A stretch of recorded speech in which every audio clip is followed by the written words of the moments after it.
Hey everybody, it is Wednesday, and believe it or not, today's date is the 20th, so it's 2020. How crazy is that?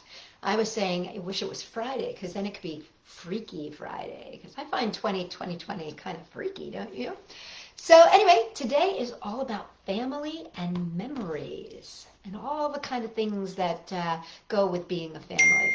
So, my goodness, there was a big ding. So we're going to get started today with our hello, and then I'm going to read you a Shel Silverstein. So let's say hello. Hello, how are you all? Hello, how are you all? Hello, how are you?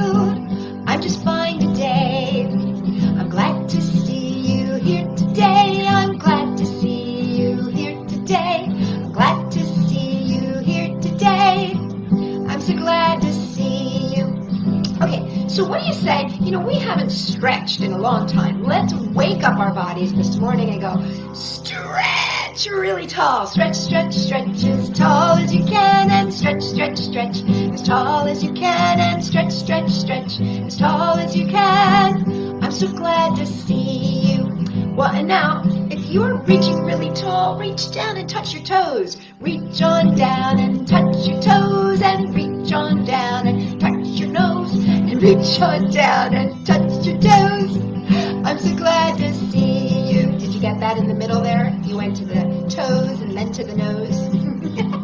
Okay, let's do this. Let's wake up our face. So let's go like this. Stick your tongue out and go, blah! Stick your tongue out and go, blah! Stick your tongue out and go, blah! I'm so glad to see you. Very nicely done.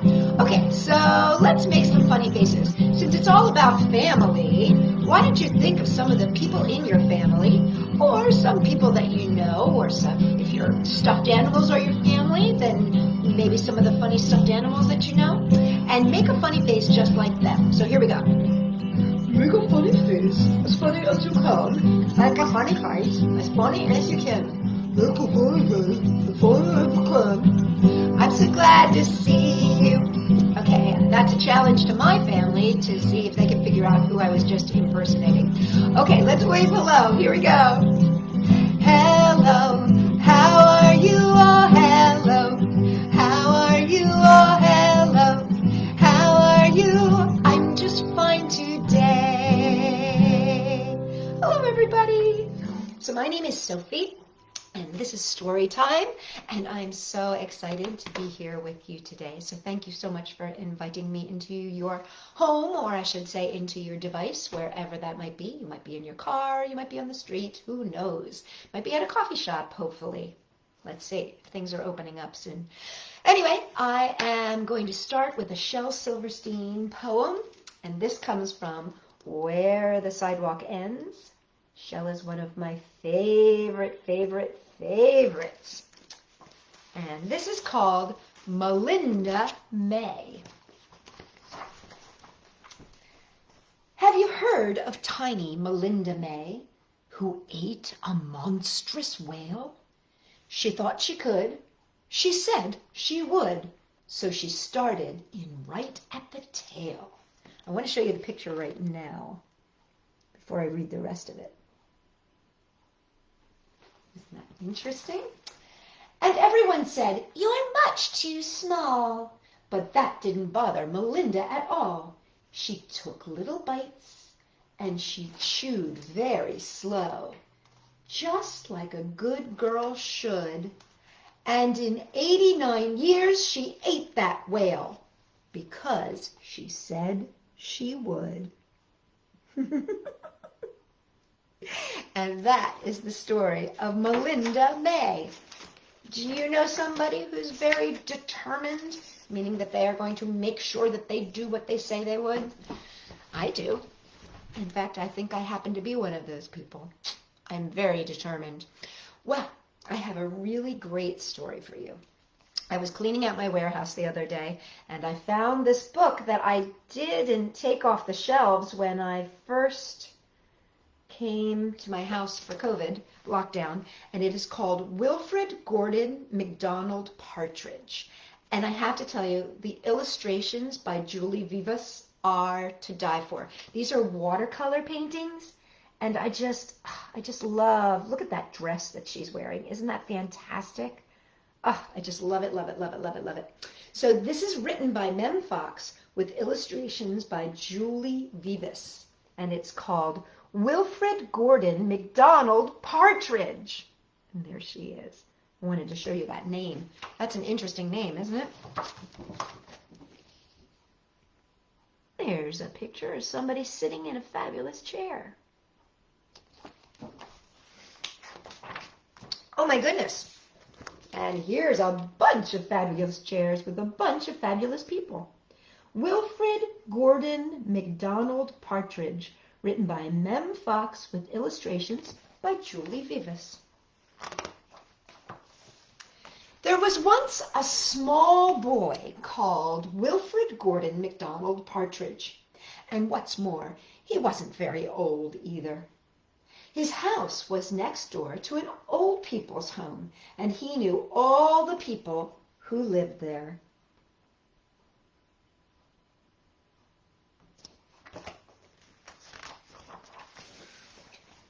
He liked Mrs. Jordan, who played the organ. He listened to Mr. Hosking, who told him scary stories. He played with Mr. Tippet, who was crazy about cricket. And he ran errands for Miss Mitchell, who walked with a wooden stick. He admired Mr. Drysdale, who had a voice like a giant. Look at all those interesting people. Don't they look interesting? But his favorite person of all was Miss Nancy Allison Delacourt Cooper, because she had 4 names just like he did. He called her Miss Nancy, and he told her all his secrets.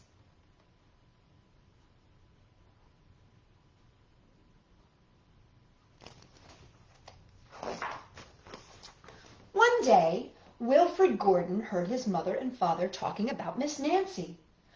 "Poor thing," said his mother.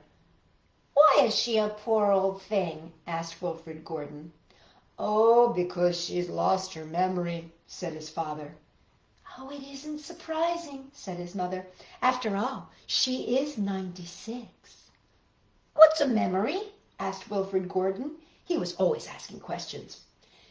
"It's something you remember," said his father. But Wilfred Gordon wanted to know more, and so he called on Mrs. Jordan, who played the organ. "What's a memory?" he asked. "Oh, something warm, my child, something warm."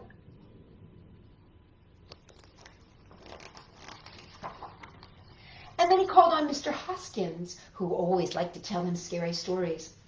"What's a memory?" he asked. "Oh, something from long ago, my lad, something from long ago."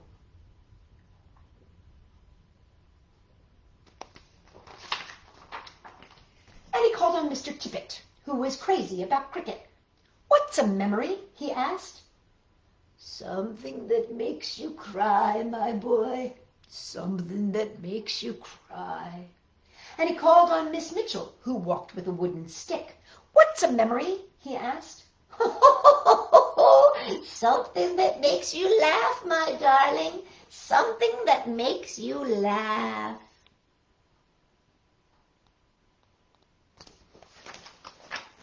And he called on Mr. Drysdale, who had the voice like a giant. "What's a memory?" he asked. "Well, something as precious as gold, young man, something as precious as gold."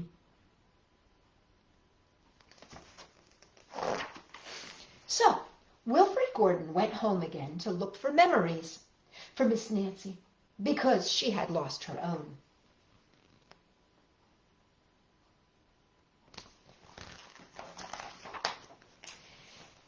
He looked for the shoebox of shells that he had found long ago last summer, and he put them gently in a basket. And then he found the puppet on a string, which always made everyone laugh, and he put that in the basket too. And he remembered with sadness the medal which his grandfather had given him, and he placed it gently next to the shells.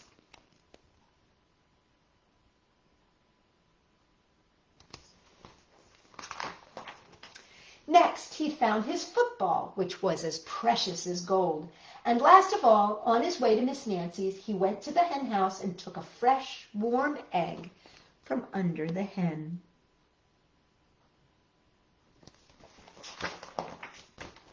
Then Wilfred Gordon called Miss Nancy, and he gave her each thing one by one. "Oh, what a dear, strange child to bring me all these wonderful things," thought Miss Nancy. And then she started to remember.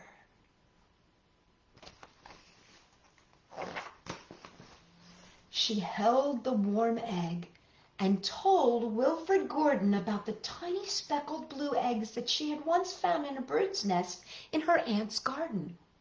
And she put the shell to her ear, and she remembered going to the beach by tram long ago and how hot she had felt in her button-up boots.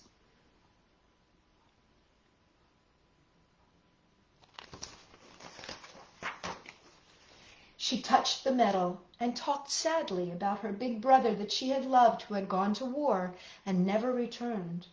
And she smiled at the puppet on the strings and remembered the one that she had shown her sister, and how she had laughed with a mouth full of porridge.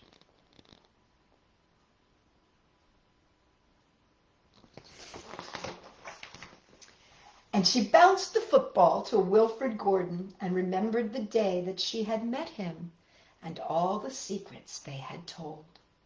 And the two of them smiled and smiled, because Miss Nancy's memories had been found again by a small boy who wasn't very old either.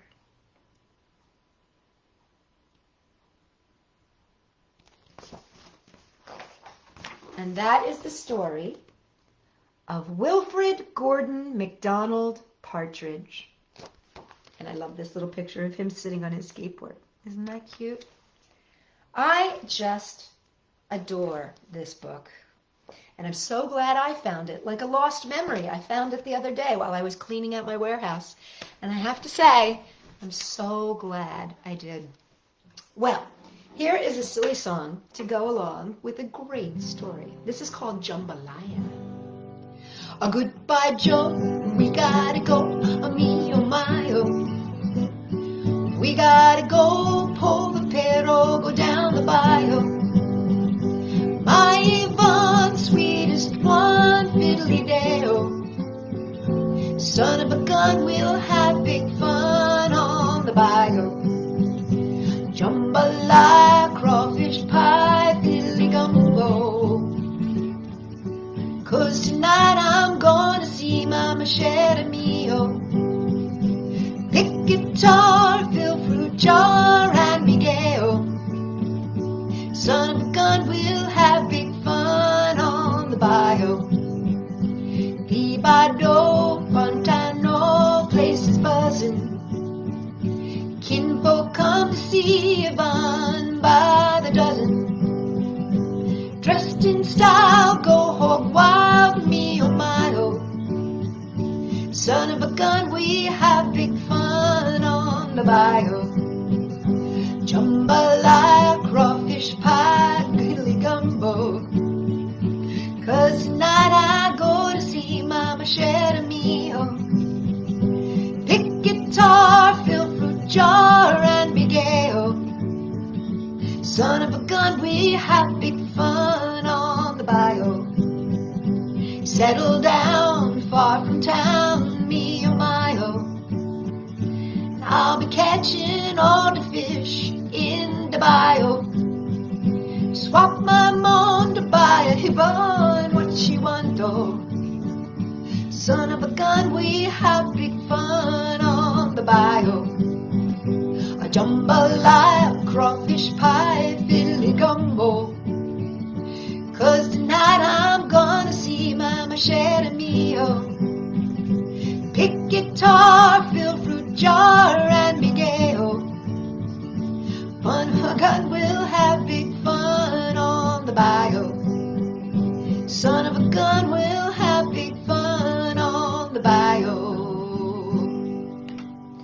a silly little song?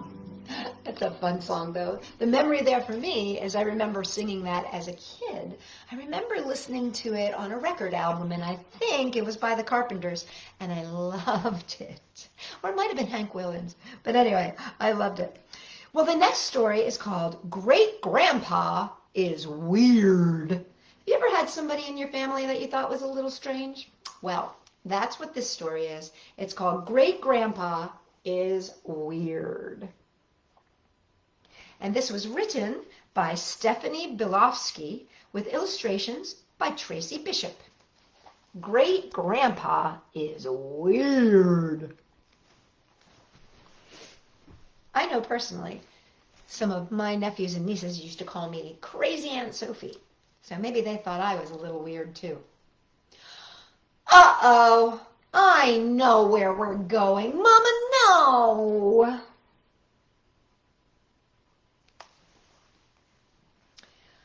I'm not going in, I said as the car pulled up near the little house.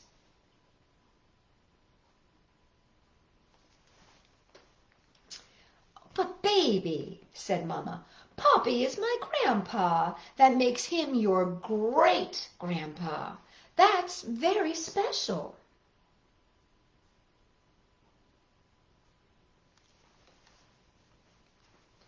His voice is so scratchy. He sounds like a frog, I groaned.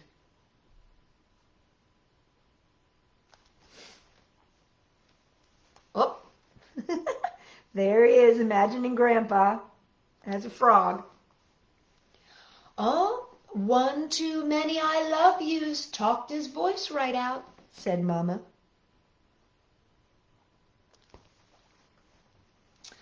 Oh, his hands are all wrinkly like lizard claws, I pointed out. 60 years in Grandma's hands have dried them out, smiled Mama.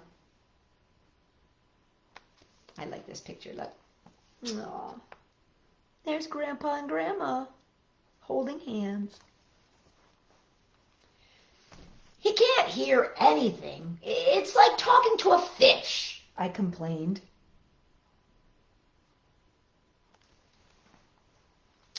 "80 years of stories have gone in those ears. It's hard to fit anymore," said Mama.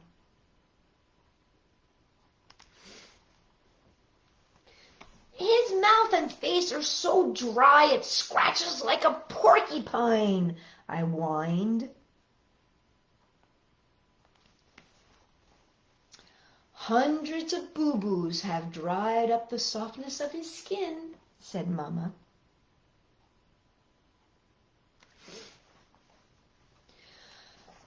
He just sits in a cold wheelchair, I said, like a turtle stuck in his shell.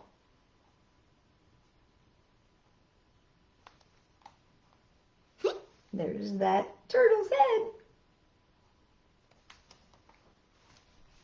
Oh, look. After thousands of walks, his feet got tired of stepping, his Mama said. Oh, he tells the same stories over and over, I said. Oh, look, Mama looks a little worried on that one.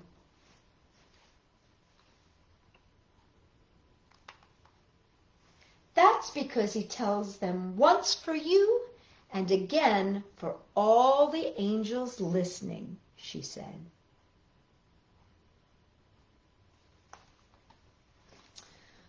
He stares at me funny, like a fly. Like a fly who can't tell what is real, I said.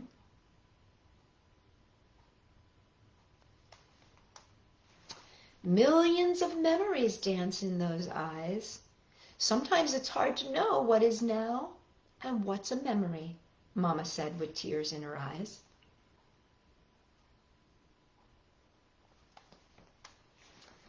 Well, if he's all filled up with memories, why do we need to visit? I asked. Oh, doorbell. Oh, there's Mama. And there's Grandpa. Mama smiled. So he can give some to us to carry. Oh, he looks so happy, doesn't he? Oh, look. Looks like there's some cupcakes. Oh, and look how happy Grandpa looks. Great-grandpa looks very happy with those cupcakes.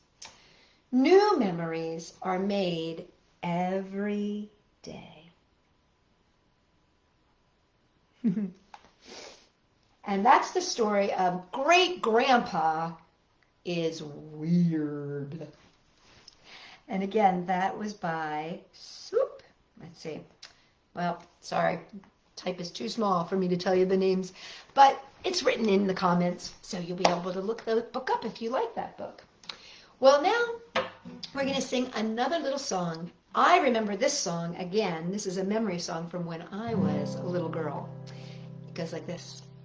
In a cavern, in a canyon, excavating for a mine, dwelt a miner, 49er, and his daughter Clementine. Oh, my darling, oh, my darling, oh, my darling Clementine, you are lost and gone forever, dreadful sorry Clementine, like she was and like a fairy, and her shoes were number 9. Herring boxes without topses, sandals were for Clementine. Oh, my darling, oh, my darling, oh, my darling Clementine, you were lost and gone forever, dreadful sorry Clementine. Drove she ducklings to the water every morning just at 9. Hit her foot against a splinter, fell into the foaming brine. Oh, my darling, oh, my darling, oh, my darling Clementine, you were lost and gone forever, dreadful sorry Clementine. Ruby lips above the water, blowing bubbles soft and fine. But alas, I was no swimmer, so I lost my Clementine.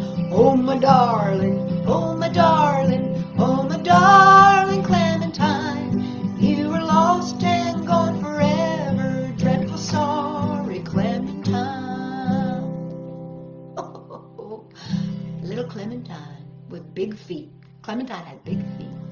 That's what he meant when he said herring boxes without topses were sandals for Clementine. It's because her feet were so big she couldn't get shoes. Size 9 is actually not that big today, but I guess back then it was. Well, I want to read you a story talking about feet. And this comes from When We Were Very Young by A.A. Milne with decorations by Ernest H. Shepard. And this is called Sand Between the Toes. I used to love this. My Grammy and my pop used to read this to me, as did my mom and my dad sometimes. I went down to the shouting sea, taking Christopher down with me, for nurse had given us 6 pence each, and down we went to the beach.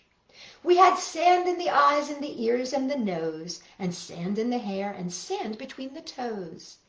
Whenever a good nor'eastern blows, Christopher is certain of sand between the toes.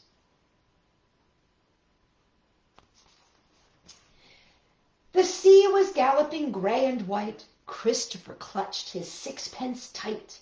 We clambered over the humping sand, and Christopher held my hand. We had sand in the eyes and ears and nose, and sand in the hair and sand between the toes. Whenever a good nor'western blows, Christopher is certain of sand between the toes. There was a roaring in the sky. The seagulls cried as they flew by. We tried to talk, but we had to shout. Nobody else was out. When we got home, we had sand in the hair, in the eyes and the ears, and everywhere. Whenever a good nor'western blows, Christopher is found with sand between the toes. Isn't that fun? Well, it is time to say goodbye. Thank you for spending a little time with me today, but I will be back on Friday, and we'll have more stories together and more songs. But for right now, let's say goodbye. Goodbye, Gabriella. Goodbye, Lillian. Goodbye, Rosanna. I'll see you all next time. Goodbye, Isabella. Goodbye, Eli. Goodbye, Lily. I'll see you all next time. Goodbye, Brett. Goodbye, Maya. Goodbye, Charlotte. I'll see you all next time. Goodbye, Helen. Goodbye, Danny. Goodbye, Allie. I'll see you all next time. Goodbye, Ollie. Goodbye, Madeline. Goodbye, Edward. I'll see you all next time. Goodbye, JC. Goodbye, Delilah. Goodbye, Francine. I'll see you all next time. Goodbye, everybody. Let's give ourselves a big high five. And one for you. And if you would like a hug, take one hand, put it on the opposite shoulder. Take the other hand, put it on the other shoulder, and give a big squeezing hug. And I will see you all on Friday.